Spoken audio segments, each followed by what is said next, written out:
This episode of the Mark Who 42 Hooniverse has been brought to you by Mark Who 42 Books.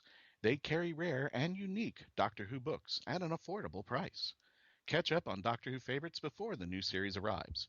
Visit amazon.com/shops/Mark Who 42. Again, that's amazon.com/shops/Mark Who 42. Mark Who 42 Books, a proud sponsor of the Mark Who 42 Hooniverse.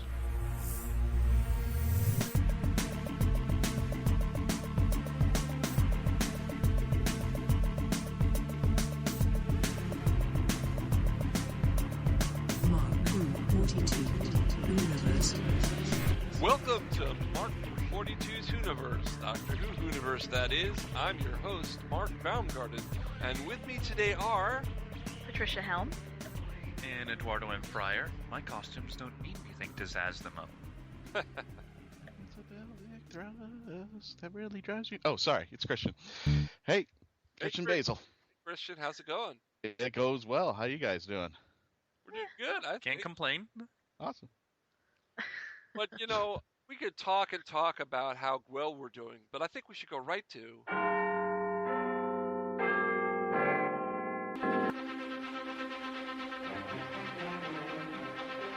We are going right to the news with our Doctor Who correspondent, Trish-helm, who is now going to talk about the latest in the Wilderness Pregnancy Report. Well, all the news for this week is all regarding Series 8. Of course, the big news of this week was that the 12th Doctor's outfit is finally revealed. And it's not a Victorian nightshirt. So to everybody on the internet that was serious when they thought that was the costume, to quote Nelson Muntz,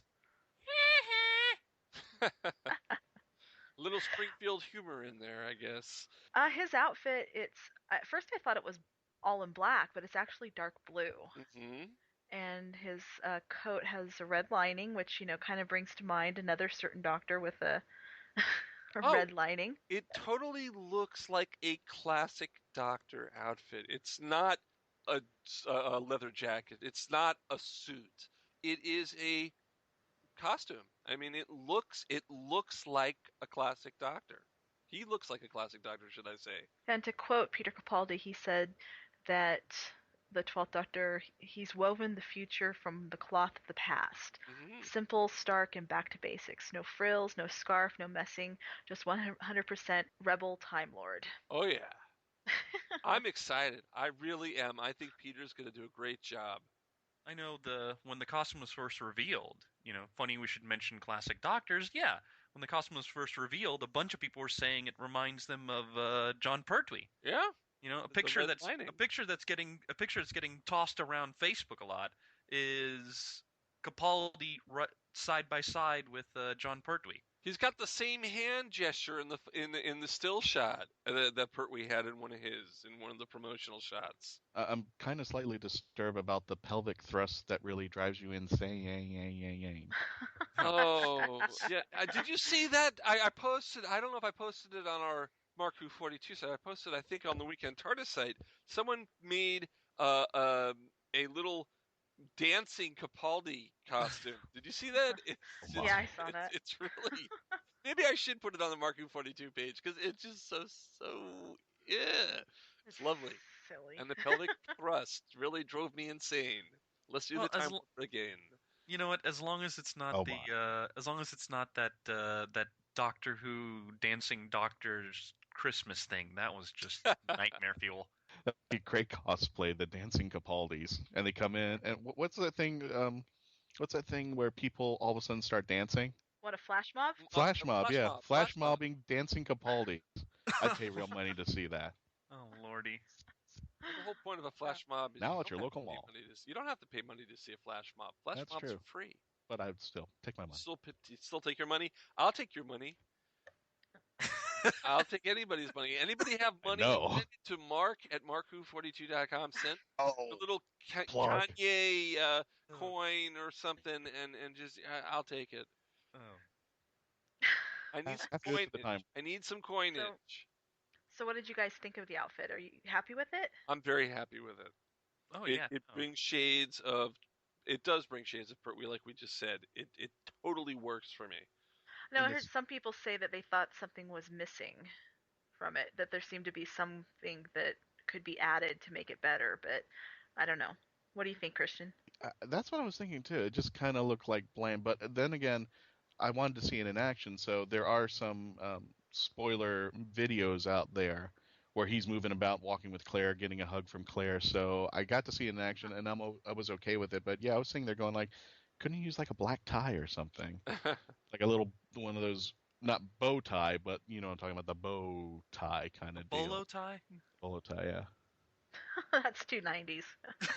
That's what. I mean, I'm looking at the picture right now. I'm looking at and a bolt. Well, but remember, he's timeless. So 90s. Well, who cares if it's the 90s? Well, I don't want bolo ties to come back though. They're so ugly. I used to have a bolo tie, Trish. Stop right I don't there. care. They're still ugly. Yeah, great. I used to have a bowl cut, but you don't see me wanting to bring it back. If anything, I look at pictures of myself as a child, and I'm like, is it any wonder I got made fun of in school? You know, thanks, Mom and Dad. I'm looking at the picture now. Maybe the pants need to be changed. The pants are kind of, I don't know, kind of industrial. Well, no, I thought the costume works. I mean, I will admit, at first I was kind of struck by the simplicity of it, but then I thought, I thought to myself, well, from what we know of Capaldi's incarnation, he's not, he's kind of a no fuss, no muss. He's serious business. So is he always going to have that top buttoned? I'm trying to imagine what this looks like when the jacket is opened. Well, maybe. I don't know. I don't know. I'm looking into this picture too much. I'm just gonna, I'm gonna wait and see what it looks like in the show before I really decide. Yeah. But yeah. But it's a good costume. Okay, get the spoiler alert going. All right, spoilers going. Go for it. Okay. So they shot a scene, and the video has been posted online of Clara and Capaldi shooting a scene. And they've actually, someone released the dialogue from it and what's going on in that scene. So if you don't want to know, stop listening or skip over this part. La la la la la la la la la. I'm not listening. La la la. Oh wait, I already know. If you've been searching the net, you probably already know. But okay. Yeah. So in the scene, Clara is still having a hard time accepting the 12th Doctor, and she needs some reassurance. So we all saw her. She gets a phone call. Well, guess who's on the other end of the phone? It is the 11th Doctor, and he's calling from Trenzalore shortly after his regeneration on the clock tower, but before Clara enters the TARDIS, and when he changes. See, my problem with that is that Clara has seen the Doctor in all his other forms and know that he changes, so I'm not really sure why reassurance is necessary.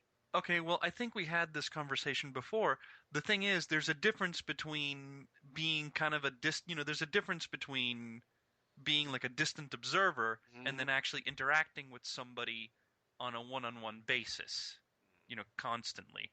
So, it could still be it's one thing to know about regeneration, it's another thing to see it in action. Hold off on a second. I just realized something. If Clara that's now on the Clara that is now on the show is the Clara he picked up from inside the time stream, does she remember all the millions of slices of her or not? Does she? Maybe she doesn't remember them because she got split up and it's not her. And I don't think they've actually delved into that. Where is Clara on the timeline now?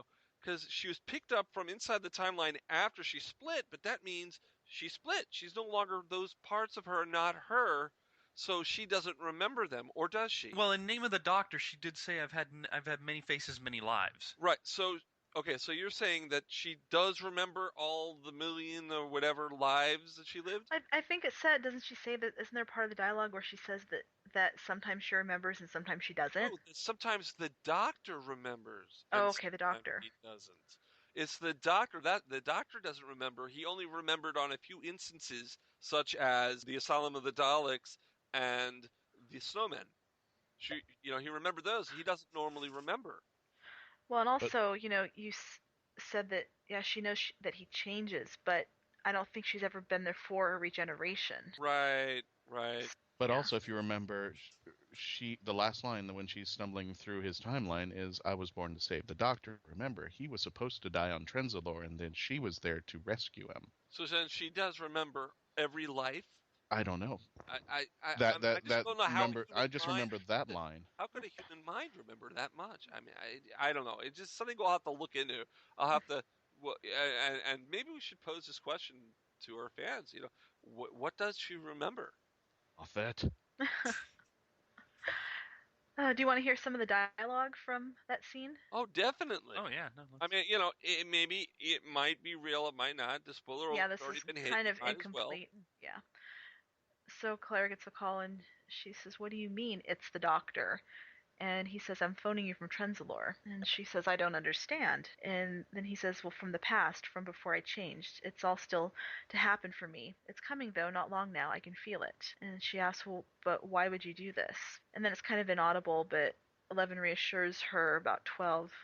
"I know you're scared, but he will be too, and he'll need you." And then there's actually a point where the 11th and the 12th Doctor will exchange some dialogue, too. And 12th is like, "So who is this?" And then at the same time, they both go, "Oh, is that the Doctor?" And then eventually, I guess, Claire is convinced, and that's when she gives the 12th Doctor the hug that we see in the video. I have to tell you something. I really don't buy it. I don't think the dialogue could be right. We have 8 months to go before the season. We've never had a serious spoiler like this before, and I don't think Moffat would have let it out. I think this is a fan hoax. I don't think it's real. Well, we will see. We will see. But I, for one, if I had to put my name down, sign a piece of paper, I'd put my name down and say, this is not going to happen. I don't think it's going to happen. Yeah. Well, we know there's some sort of phone conversation because we have the footage there. Right. But yeah, I kind of can't be right. Yeah, I would have to. I actually, I will admit that I did post a link to the video. I'd have to double check, see if it's still up, because if it's been taken down by now, maybe there is some truth to it. If it's still up, then maybe they're confident enough that it'll be like, okay, well, yeah, if you want to believe this, then yeah, believe it. But then when you see the truth, well, I'm actually going to go on the counterpoint on that one because it might be another Moffat toss out there, just to throw people off or one of those fan things. But at one point I was sitting there going like, okay, when did the 11th Doctor make the phone call? Right. I mean, he just blew up Trenzalore or the Christmas Town, and somehow or another he stumbles back. And then somebody mentioned that when Claire returns to the TARDIS as he's regenerating inside the TARDIS, they noticed that the phone was on the ground and she picked it up. So he had to know when he did it. So it had to be sometime after he started regenerating. It couldn't have been before any time before that. So he didn't, he was going to die in that clock tower. So now that I remember that scene, the phone was on the floor. He may have used it. I still don't think the dialogue would be the exact dialogue. Possibly, but I mean, I was trying to find every way to debunk it, and then somebody mentioned that. You've just swayed me a little now that I remember the phone was on the floor. So he might have picked it up, said something, and then dropped it while he was stumbling in. I will say this, though. Something that may lend credence to the dialogue not being exactly as we see it is I think someone would have to have that dialogue piece in front of them, watch the video again, and see if it matches up. Like, see if it, because I don't know. I don't remember, like, from what I saw in the video, Yeah, I don't remember seeing the 12th Doctor on the phone at all. Might have been Kate Stewart. Now, they also did film some more of Series 8. Peter-Capaldi and Jenna-Colema weren't there, but there was a guest star of they haven't been able to identify him, but apparently he's supposed to be playing Jack the Ripper. Madame Vostra, she said she ate Jack the Ripper in 1888, so I guess it must be before 1888. I guess you could. There was a picture of him, and you could see that he's got a top hat on, but he also has like green reference dots, for CGI effects on his face and his hat or something. So something's going on with that. And so I think he might have some kind of like cybernetic eyepiece. Oh. Well, and hey, Madame Vastra said she ate him. There was nothing said about she ate him whole. True. Might have been some stuff left, and he had to replace parts. That's gross. Yeah. That's disgusting. And that explains the Cybermen episode. Yeah.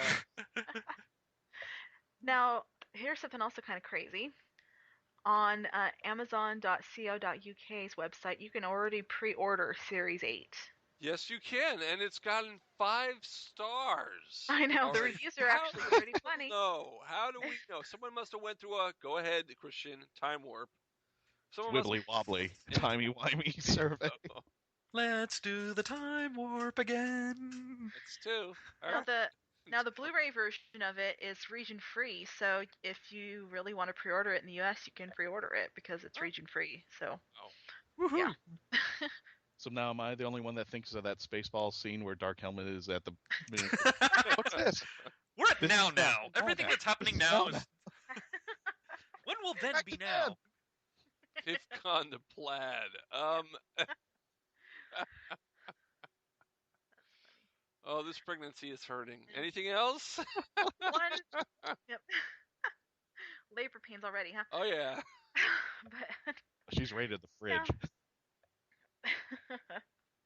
Just don't jump the fridge.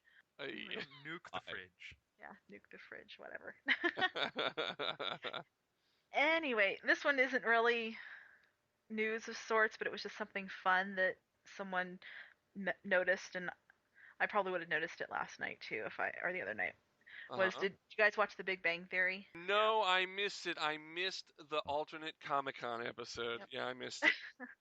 Yeah, well, Sheldon was trying to make his own Comic-Con because they didn't get tickets to Comic-Con, and he had his whiteboard up. It's hard to get It is. for that. I know that pain. Watching them refresh, trying to get into that queue. Yep. I know that pain, and that pain of not getting tickets. But anyway, so Sheldon decides to make his own, and he has this list on his whiteboard of potential guests at SheldonCon, and Matt Smith's name was on there. Oh, wow. And I thought that was pretty cool. That is cool. They hint on Doctor Who every once in a while in The Big Bang Theory. They're fans. Yes. But yeah, I kind of also know the pain of the Big Bang guys having to hit refresh and all the trouble of signing on, because I had to do something like that for JoeCon. I mean, everybody knows that did have a happy ending, because I did end up going to JoeCon, but yeah, signing in for conventions can be a process, especially if like the sign up turns on like in the middle of the day and you're not at home. It's like, ah! Well, I was sitting there on the computer to get Comic-Con tickets a couple of years ago, and they sent a link. You have to go to the site, you have to register, get a specific unique identity for yourself connected to a specific email, and then they send you the link to buy the tickets to that email, and you're supposed to only access the tickets through that link. Well, the link they sent to me was bad. Oh, Lord. And then to find out that you didn't need the link, you could just go to the Comic-Con website and get into the queue that way. By the time I got into the queue, I was like number 36,000 in line. Oh, Lord. Yeah, it was ridiculous. Maybe we should hold a Mark Who 42 con. For all those stragglers who can't make it to Comic-Con, they could come to our convention. Now serving number 3. I don't think they'd have any problems getting tickets to ours. Oh, yeah. Your call is important to us. Please stay on the line. You are now caller number 5. No, we'd have people come to the Mark Who 42 con. I know one person we could probably try to get as a guest. James Earl Jones? Carrie Fisher. Well, we'd get them. But I would like to try to get Simon Fisher-Becker as a guest. In fact, I don't think we should wait until Mark Who 42 con for that. I think we should invite Simon Fisher-Becker onto our show after this commercial break. What do you think? This was not a setup. Dorium himself. We have to invite him. So we're going to make a phone call, and when we come back, we're going to have Simon Fisher-Becker on. Won't that be cool? I'm Colin Baker, and you are listening to Mark Who 42, The Meaning of Life. Do you like retro shows? Did you grow up in either the 80s or the 90s? Then tune into Telecast, geekcast-radio.com's newest podcast. Join us here on the Telecast as we revisit some of your favorite shows, such as Clarissa Explains It All, Salute Your Shorts, Saved by the Bell, and much, much more, only on geekcast-radio.com. Welcome to a collaboration between the Geekcast-Radio-network and the Pop Culture Network. This is From the Command Center, the podcast. I am your host, TFG and Mike from the GCRN, and joining me is Zordon himself. Scotty Cash. That's right, Scotty Cash from the Pop Culture Network, and today we're introducing you to the audio version of From the Command Center, the podcast that will entail our intake on Mighty Morphin Power Rangers, the episodes, the seasons, and all that other good stuff. Welcome back to Mark Who 42's Whoniverse, Doctor Who Whoniverse, that is. I'm your host, Mark Baumgarten. With me are Trish-helm, Eduardo-m-freyre, and Christian-basel. And, as promised, our special guest, Simon Fisher-Becker. Hello. Hello, Simon. Hey. Simon. Hello. Yes. Am I causing a catastrophe here? No, you're not. No, it's the water waves as well as the airwaves that cause the problem here. Right. Okay. Right. It's actually my job to cause the catastrophe here. Yeah, we always put him in the corner when he's bad. Yes, but I got very confused because the room was round. It is a round room. Exactly. You're exactly right. It's a round room with we have. Simon, we don't want to give too much away. Yeah. Yes, so the padded clothing and the way my arms are being strapped was a little unexpected, but there we go. I'm sure I'll get used to it. Okay, for those in our audience who may not be familiar with you, can you tell us a little about yourself? My name is Simon Fisher-Becker. I'm an actor who lives in London. I'm best known for playing dorium-maldovar in Doctor Who. That's the large blue intergalactic black marketeer who ends up with his head in a box.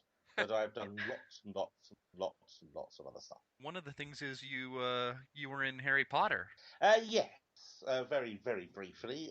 I was very excited in the year 2000. I was contracted along with other actors to be one of the ghosts in Harry Potter, and we were contracted for the first 4 films. Mm-hmm. And in a 4.5-week period, we filmed most of what we were going to do, including the Death Day party.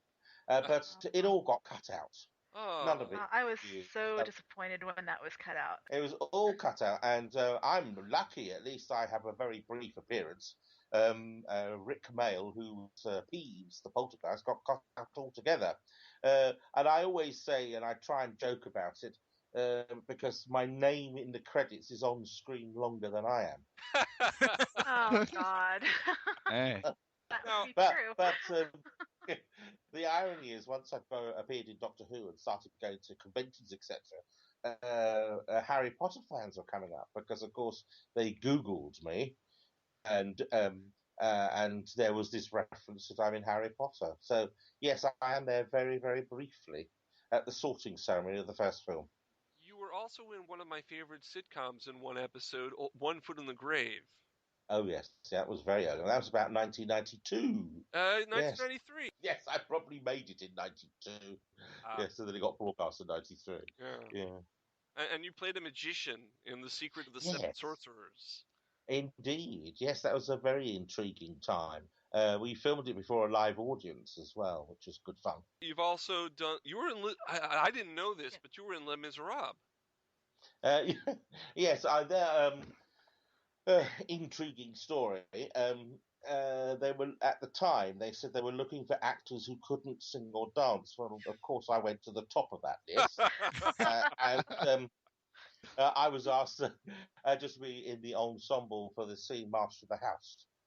That's an interesting scene. Yeah, very good. I can be seen there, but I'm very much in the background. We did another example. We did 3 weeks work there. Lots of business. From Thénardier, Madame Thénardier, but hardly any of what we did was there. And again, a lot of the other actors aren't seen at all. But that's showbiz lovey. In fact, over the years, I've had a very, very good living appearing in nothing. Because it all ends up on the cutting room floor. And a couple of producers I have phoned up occasionally, said, "Is there anything else you don't want me in?" Because I could do with a new pair of curtains. Ed is all too familiar with that. Yeah, no, I I had 3 days worth of work that ended up on the cutting room floor, and I had to stand outside in a suit in a suit and a Beatles wig in 90-degree weather. Yep, that sounds familiar. The answer is that you just do as you're asked, do as well as you can, but ultimately you don't have any real control of the final cut. So enjoy the money and spend it wisely. All $2.50 of it here, so yeah. Shoestring budget. including gas. I was very lucky with Les Mis because poor old Sacha Baron Cohen was poorly, and so we were held for a week to allow him time to recover. So of course we got more money. I was able to get a new fridge. That's good. Does it have the ice machine and a thing for the water, or? It's nice. It's a nice little fridge that sits in a hole that was in the kitchen. I couldn't be bothered to rebuild the wall. So gotta make it fit. Yes. Hey? Yes. So how were you cast in the role of Dorium? I just got a call from my agent who says, I've got you a casting for Doctor Who, for which I froze for a moment because, as most Doctor Who fans know, I'm a fan of Doctor Who myself. I thought, oh gosh, yes, I've got to get this. They sent through a script which turned out to be the dialogue for the first scene that Dorium appears in the Pandorica Opens. It was only 6 or 7 lines long. And I went along to this little room in a church just off of the Tottenham Court Road in London. I was one of 7 actors, and I was the chosen one. How long did you have to sit in makeup to? Oh, I was very lucky. They allow a 2-hour window for me, but it doesn't really take that long at all because they just shave my head blue, rub it with some protection cream, and slap on some blue body paint. Oh, so it's not as bad as like in Star Wars when they do the prosthetics and stuff. It was just shave and paint job, kind of. Exactly. Yeah. Shave and paint. And I'm not as bad, not as well. I was going to say poor old Dan Starkey has to sit in the chair for me, 3 hours or so. So and the same as Neve McIntosh. We're talking about 3 or 4 hours, and also it can take them up to a couple of hours to get it. To remove it. At least mine is water based, and within 40 minutes I'm out of the makeup. Yeah. I was going to say, in all fairness, Katrin should be sitting in makeup for 3 to 4 hours just to make up for their difference in there for the 3 of them. Yeah, she should really sit and just chat and entertain us. Exactly. Yeah. Simon, before the interview, we were discussing, and at the time you were in Texas. You were coming over to Texas, and I'm glad you made it okay. Was that your first time in the United States, or? No. I've been several times now. I think the first time I did do a job just outside Orlando many years ago. We want you to come back. Yeah. Aren't you coming to Pensacola in a couple? Yes, I will be there in a couple of weeks' time. Yeah. I fly out on the 20th of February. But I've been doing the convention circuit. I've been several places. LA, Chicago, LA, Chicago, Rhode Island, Long Island. Oh. Yeah, so I've been around, and of course Laredo this time with a nice stop off at Houston, which was unplanned. That's right. You told me about that. They had their ice storm, and so when I got waiting for my connection, it was announced that they were stopping all flights from 9 p.m. and my connection flight was due at 9:05. Oh, jeez, that's not right. That's wrong. Although it was distressing at the time, I have to give credit to both the airport and the airline. I mean, for me, fortunately, I was given another flight. I was given vouchers, which went towards evening meal and a breakfast, and put up in a nice hotel, looked after very well. And, because so many people were in the same boat, there's not much you can do. Mother Nature had, flicked her wrist, and there we are. We were stuck in an ice storm. I mean, I'd rather be held over a night rather than try go 10 minutes early and fall out the sky. So. True. So how's life in the UK different than life in the US? What do you mean, currently or life generally? Just when you come and visit, how's the atmosphere? Well, how are things yeah, different? well, with the fans, you're much more enthusiastic and gregarious and outgoing, and it really is a hoot. English fans are lovely, but they're a little more reserved, and you're talking to them and you think, oh my God, I've lost them. But when you've finished, it's then that they give you their round of applause and and tell you how much they enjoy being with you. That's the main difference, really. Country-wise, of course, America is so vast. I have to say the good thing with all the travelling for me is actually realising how large America is. The idea that you fly 7 hours from London, say, to North Carolina, and then you have to fly another 4.5 hours to get to Utah, and then not to be on the other side of America still, is quite extraordinary. Other than traveling, how has the Whovian life changed your life? Professionally, I'm more often asked for my availability now rather than having to go for a casting or an audition. I still have to do castings and auditions, but not nearly as much. I mean, before Doctor Who, every job I had to go for an audition for and a recall, and in some cases a second or third recall. Whereas now, people just phone up my agent and check my availability for certain dates. And in some cases, they didn't even tell me what the project's about. With conventions, has anybody ever come up to you in costume as Dorium? Yes. Not as many as other Doctor Who characters, but I have met 3. Wow. The first one was a young chap who on the internet, on the Facebook, is known as Tiny Time Lord. And his father came as a headless monk. And his father came as a headless monk, and then Tiny Time Lord stood on his feet underneath the monk's gown. There was a slit in the gown, and he stuck his head out, and then they put a box over his head. Wow. Absolutely, yeah, absolutely. Wow. Nice. Yeah. Yes. So that was the first one I met. The second one I met, I'm trying to remember where. Oh, I met him in Salt Lake City.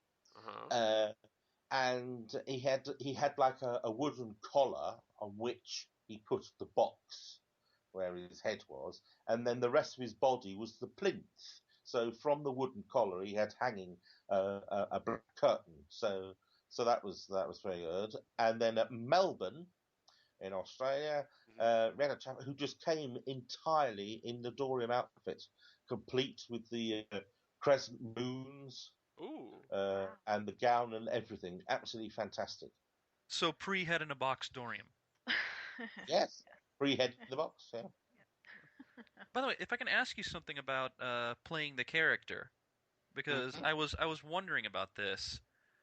The character of Dorium actually played an important role in the sense that he gave out the prophecy. The whole thing of the question that must not be answered. Indeed. Did Stephen Moffat or anybody kind of give you any forehand knowledge of where this was going? Like, did they tell you anything like, oh, the reason the question must not be answered is because of this, and that, or was it just a line?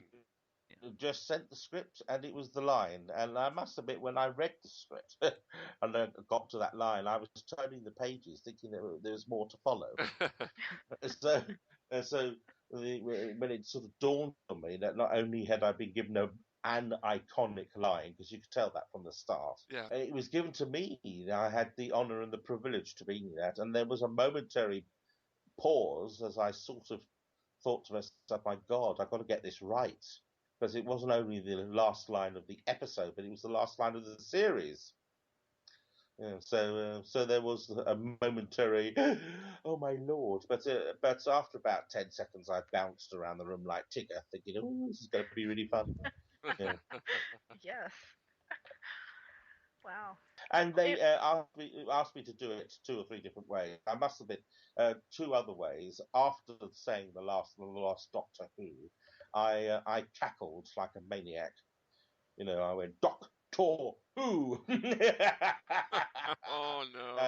And then one that I did without cackle, and of course that's the one they chose. And I must admit, on reflection, the cackle would have It would have cheapened it. worked. It would have cheapened it, yes. So they chose the right ones, and it's very good.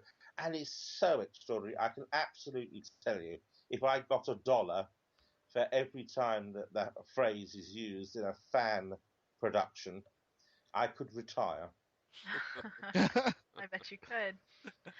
And I heard you're doing a one-man show called My Dalek Has a Puncture. And Yes, what is my that? Dalek has a puncture. Yep. Yeah. What is that about? It's autobiographical. It all started off really at conventions. People started asking me if I had an autobiography, which I must admit I hadn't thought about putting together. And also, as you know, there are these panels at these conventions, and there are a couple I turned up where the interviewer didn't turn up at all, and they just said, "Oh well, there's the empty stage, and there are the lions." And of course, so I just went. I just went on and chatted, and so I used autobiographical references with that, and it went down quite well. So what I did then was I put together this show, and so instead of having an interviewer, I have a presentation, a slideshow as such. It's not pictures of me saying, and this is when I was in Hamlet in 1979. No, it's just pictures for you to see, and also it's a little memory joggers for me, so I know what to sort of talk about next. And it's there are four main questions that people ask me all the time. Firstly is, how did I become an actor? Secondly, I want to be an actor. What do I have to do? Right. Thirdly, do you bring anything of yourself to Dorium? And fourthly, Dorium is such a complicated character. How is it that you're able to play such a complicated character? And the answer is, I come from a complicated background. And so my first slide is pictures of my family. Nice. And it goes on. So it's a little travel log of me trying to become an actor and the ups and downs of that.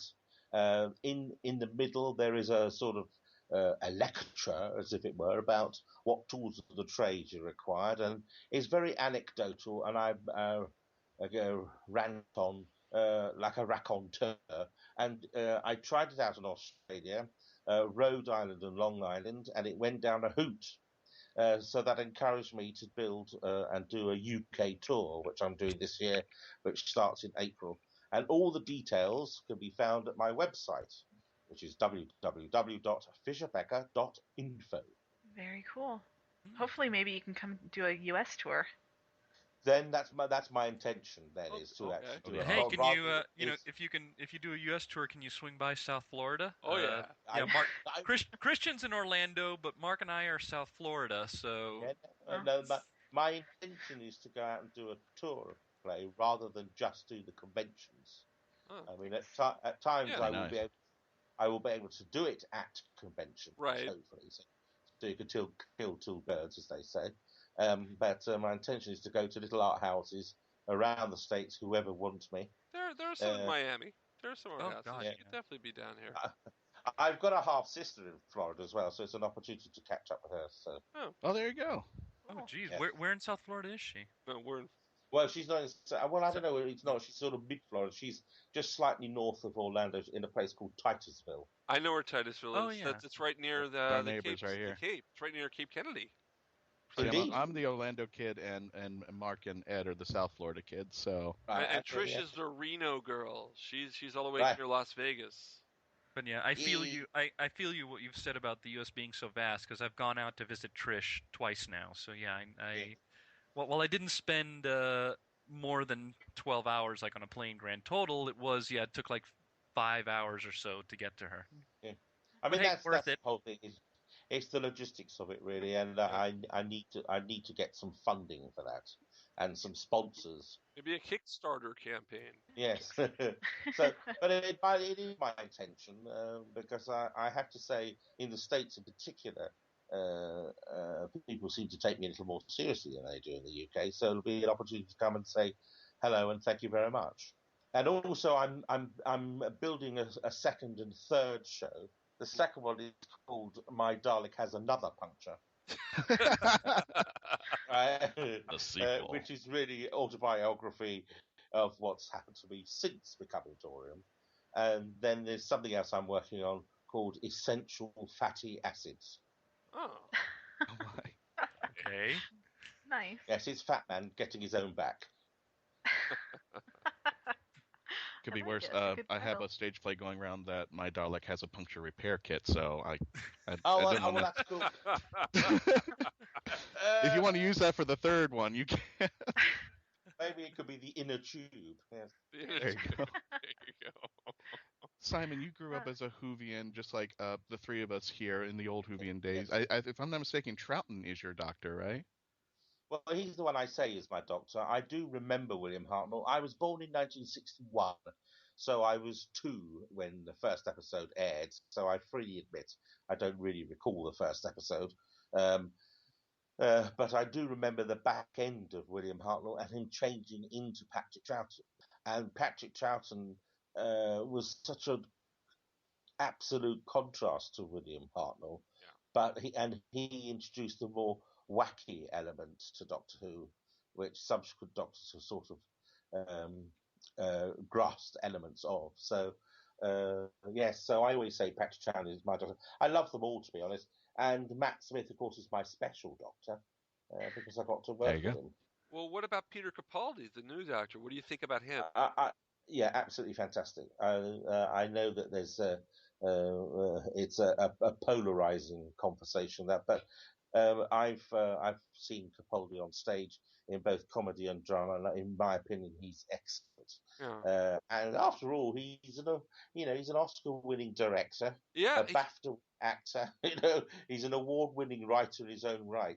I realized that you actually almost got to work with him as a director, because didn't he direct some episodes of Getting On? And I know that you were in one episode 3 of season 3. Yes, he wasn't a director in the series that I did. I only did one episode. Right. Yeah, I had the lovely Sue Tully, absolutely marvelous. And those of you who've seen the English soap EastEnders, I watch it all the time. Sue Tully. I do. Yeah, Sue Tully used to play Michelle. Oh, I loved Michelle. Oh, she was at the very beginning. She got pregnant with Dan. Yeah. Oh, Michelle's great. And she supposedly, her character lives in Florida, South Florida. Ah, well, there you go. So Michelle, yes, Michelle's my neighbor. And yeah, oh, goodness, yes. Or maybe she's my neighbor, Mark. It's your neighbor. I didn't realize she was the same. Oh, wow. Yeah, absolutely fantastic. And I was asked to do this episode of Getting On. And the two of the writers, Vicky Pepperdine and Joe Scanlon, have written a brand new comedy series called Puppy Love for BBC4, and Sue Tully is directing it. And I've been offered a regular role of Tony Verzacoli, playing the husband to Joe Scanlon. And we start filming that in May. In fact, the schedule is May to the first week of June. Mm-hmm. And it's due for broadcast in the autumn. Whatever phrase that means. Watch out for that. Yeah, BBC4. And hopefully BBC America at some point for the other 3. I'm absolutely certain. I mean, you've got Getting On, presumably, through BBC America. To be honest, I don't think Getting On's been on over here. I watch a lot of BBC America, and it seems like what they're more focused on is Doctor Who, Orphan Black, Sherlock, Atlantis, Top Gear. What shows? Ripper Street, and then doing Star Trek reruns because it has Patrick Stewart, Bond movies, and any movies that have a British actor in them, they just put in. And then they get shows from ITV like Broadchurch. They don't show the main out. Did they even show Outnumbered? Because that just started again, Series 5. I don't think so. I don't think so. I wish we did. I wish they would show more. It would seem. It would seem like when they do bring stuff over, they're focusing more on like adventure and fantasy. they really don't used touch to have the a lot of comedy. They used to have comedy nights, but that was like 7 years ago. That was long. I haven't done it in a while. It's like a bad radio station. It only focuses on 5 songs over and over and over and over Yeah, again. Hopefully much. everybody will just catch on to those 5. Yeah. And that's it. Well, see, this is why I listen to my iPod in the car. Now, I have a question to ask you, Simon. You've also done some Big Finish audio, such as portraying Time Lord Science Minister Cavil in Series 5 of Gallifrey. Can you tell us a little about that? For years I'd written to Big Finish and said, here I am, I'm on the planet, I'd love to do some. I was never chosen. But going on the circuit, I bumped into Gary Russell, who said, I must get you on. And he got a script. And the first one I did for him, he phoned me up. He said, I've got this script. I've got exactly the perfect part for you as a psychotic elevator. And it was... So I said, thank you very much, Gary. I'd love to do it. And it was an Iris Wildtime story. Yes, with Katie Mann. For a story called A Lift in Time. So that was good. And then about 4 or 5 months later, he phoned me up. He said he'd got this Gallifrey 5, and he'd like me to play Cavil.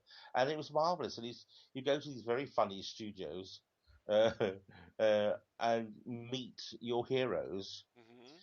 You're fed wonderfully. Yeah, I hear that the food, they always joke in the behind-the-scene things about how they do the job specifically for the food.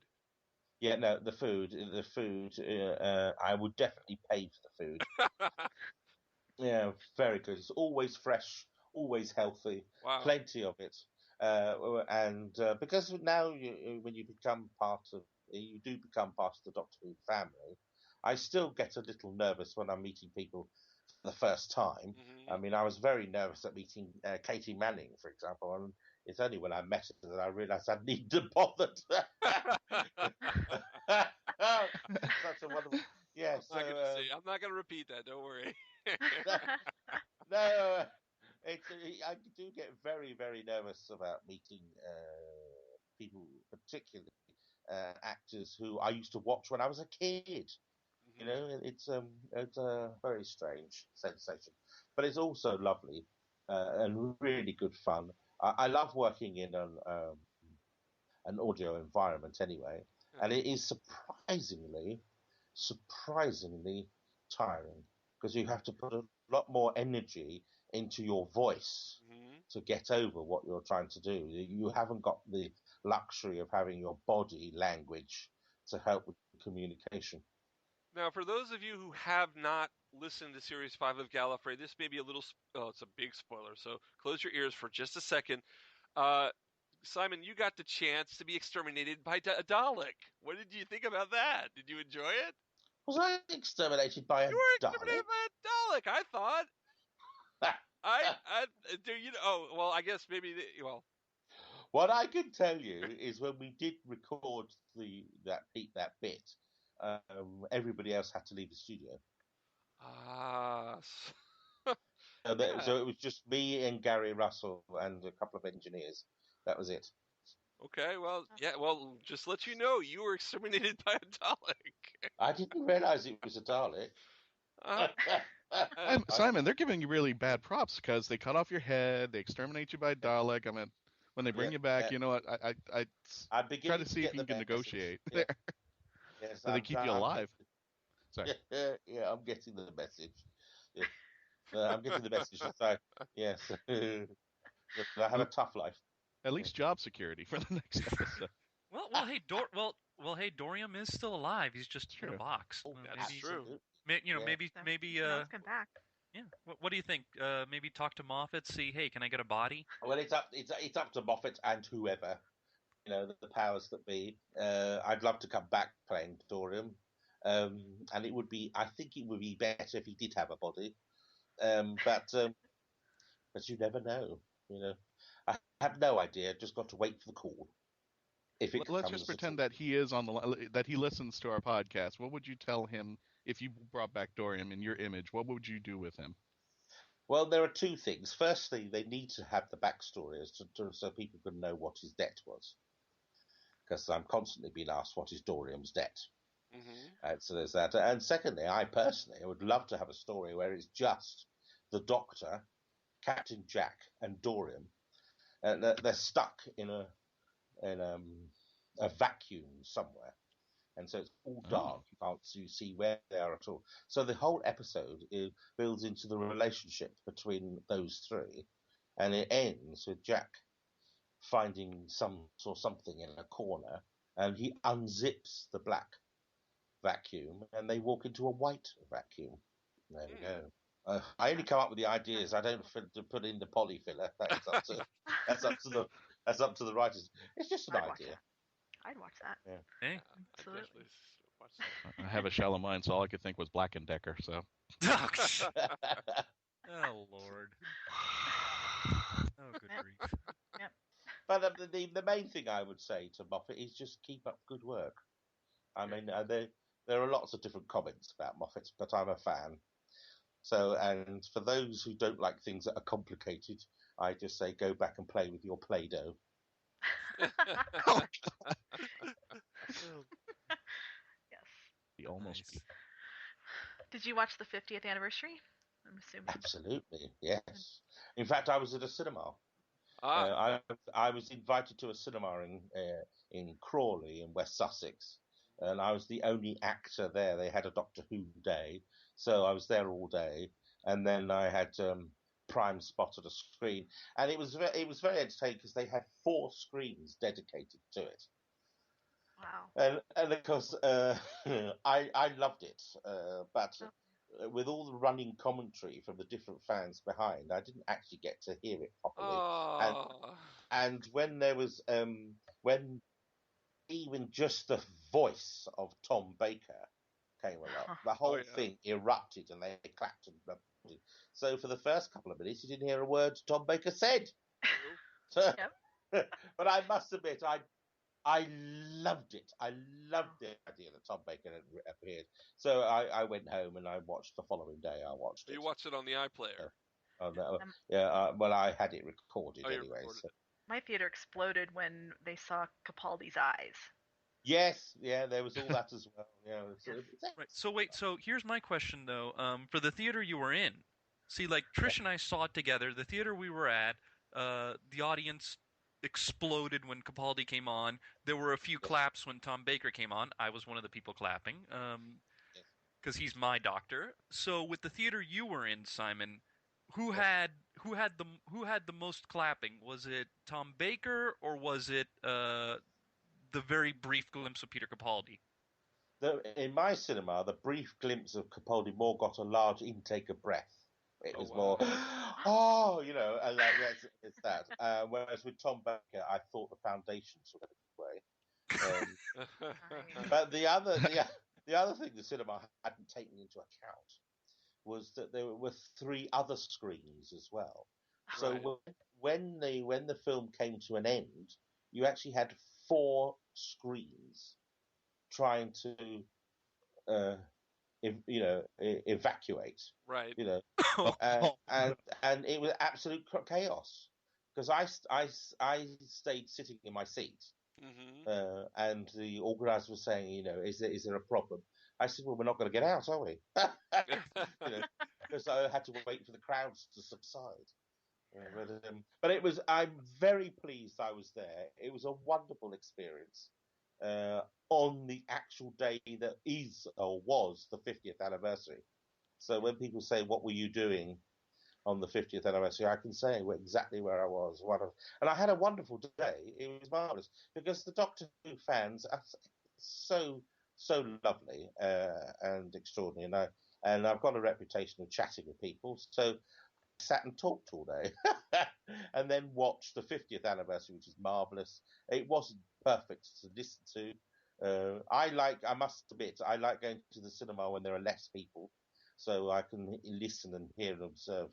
When there are lots of crowds, although there's the atmosphere of lots of people, unless it's a comedy, you don't need lots of people, do you? So you have something new on the horizon called Puppy Love. You want to go into that? Did we talk about that? He talked Yeah, about it. We're You reading. weren't listening to me. God, Show prep. No, they're not show prep. Paying attention. Okay. I got to make a Corner. for the bathroom. Yeah. All right. We're gonna take Okay. That might have been. Well, All right. what can I tell? What more can I tell you about it? Well, I can tell you the basic premise of it. Oh, It yeah, is, sure. It is the main character is called V, and she's played by Joe Scanlon. I play her husband, and Tony Verzacchi, and V runs a dog training centre. Hence, it's called Puppy Love. So that's what I get. That's lots of puppies and dogs. So there'll be the cute factor. It's going to be very exciting indeed. And it's directed by Michelle from EastEnders. Sue Tully. Sue Tully. I really didn't know it was the same one. Wow. Yeah, that's great. And she's lovely, and she is a very good director. And I met her first doing Getting On. So. Simon, yes. I wanted to let people know because I don't think we talked about this on the tape. I think we talked about before we taped this. You actually have listened to our show. You're not just someone we just said, let's get Simon. Simon, you're a fan. Yeah, I did. I did because I try and listen to whatever really, and I dip into here and dip into there. It's always good fun. And in fact, we answered one of your questions. You left us some viewer mail in one of on our Facebook page, and we answered it last week. Yes. Can you remind me the question I asked? You asked professional. No.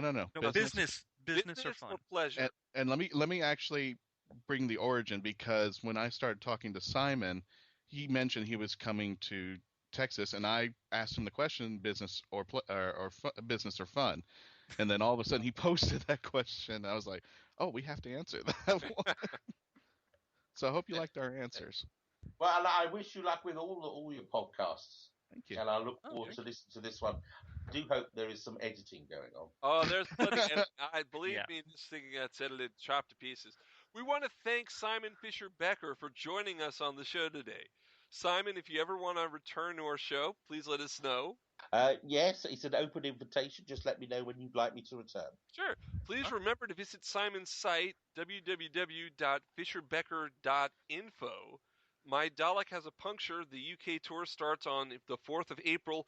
Tickets are now on sale at Stevenage, Ladywell, Lewisham, Lincoln, Barking, Epsom, and Whitley Bay. And you can also catch Simon on Facebook. And as we were talking about, look out for Simon in a new series by the BBC called Puppy Love. Please send Puppy Love. I can't wait to see it. Please send all fan mail and requests for personal appearances to Simon's agent, Kim Barry, by writing to Simon Fisher-Becker, CO, Jaffrey Management, 74 Western Road, Romford, Essex, RM1 3LP, or email mail@jaffreyactors.co.uk. Woo! Got that out of the way. That was a mouthful. It's a lot easier. Just go to my website, fisherbecker.info, and it's there. Oh, good. Go to the website. And that's about all the time we have on the show today, folks. Thanks for listening. I'm Mark Baumgarten, and we have Christian, Ed, and Trish. Thank you again, Simon. Go to our Facebook page, Mark-Who42's Whoniverse.